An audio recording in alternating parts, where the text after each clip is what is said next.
যে কোনো গাছের কাঠ দিয়ে জগন্নাথের রথ নির্মাণ করা যায় না।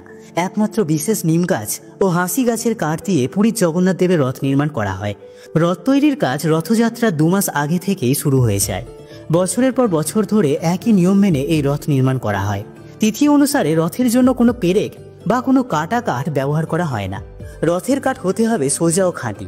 নিয়ম অনুসারে পুরীর যে বিশেষ স্থানে রথ তৈরি করা হয় সেখানের কারিগরেরা রথ সম্পূর্ণ তৈরি না হওয়া পর্যন্ত 2 মাস সেখানেই থাকেন। এই 2 মাস সকল কারিগরেরা একসঙ্গে একসাথে নিরামিষ আহার গ্রহণ করে থাকেন। কোনো রকম মাছ মাংস বা আমিষ খাদ্য স্পর্শ করেন না। প্রত্যেকটি কারিগর এই 2 মাস ব্রহ্মচর্য পালন করেন। এই 2 মাসের মধ্যে যদি কোনো কারিগরের বাড়িতে কোনো অপ্রীতিকর ঘটনা ঘটে তবে সেই কারিগর রথ তৈরির কাজ থেকে সরে আসবেন। আবার যে কোনো কারিগর চাইলেই যে এখানে রথ তৈরির কাজে নিযুক্ত হতে পারবেন এমনটাও নয়। একমাত্র বংশ পরম্পরায় তারা পুরীর এই রথ তৈরির কাজে যুক্ত হয়ে থাকেন। জগতের নাথ জগন্নাথের রথ যে কোনো জঙ্গলের কাঠে তৈরি করা যায় না। একমাত্র ওড়িশার নয়াগড় জেলার দাসপাল্লা ও মাহিপুরের জঙ্গল থেকে বিশেষ নিম গাছ ও হাসি গাছের কাঠ থেকে প্রভু জগন্নাথ, সুভদ্রা ও ভ্রাতা বলরামের রথ তৈরি করা হয়ে থাকে। এই রথ নির্মাণের পশ্চাতেও থাকে হাজারো নিয়ম।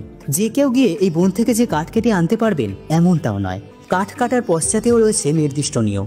প্রথমে মন্দির কমিটির পক্ষ থেকে বন বিভাগের কাছে অনুমতি নিতে হয়। এরপর মন্দিরের প্রধান পুরোহিত জঙ্গলে গিয়ে যে গাছগুলি কাটা হবে সেগুলির পুজো করেন। এই পূজা চলাকালীন যদি কোনো বাধা বিপত্তি না আসে তখন ধরে নেওয়া হয় বনদেবীর গাছ কাটা নিয়ে কোনো আপত্তি নেই। বংশ পরম্পরায় যে ছুতোর পরিবার গাছ কাটে সেই পরিবারের সদস্য প্রথমে সোনার কুঠার জগন্নাথ দেবের পায়ে স্পর্শ করান। তারপর প্রভু জগন্নাথের আশীর্বাদ নিয়ে রথ নির্মাণের জন্য নির্ধারিত গাছগুলিকে সোনার কুঠার স্পর্শ করিয়ে কাটা হয়। এই 3টি রথ নির্মাণ করতে মোট 835 টুকরো কাঠ লাগে।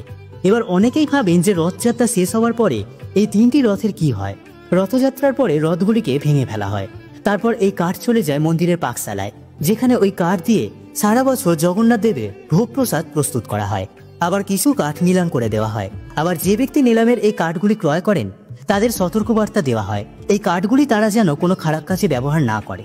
বছরের পর বছর ধরে চলে আসছে পুরীর জগন্নাথ মন্দিরের এই নিয়ম। ভিডিওটি ভালো লেগে থাকলে লাইক, কমেন্ট এবং শেয়ার করতে ভুলবেন না।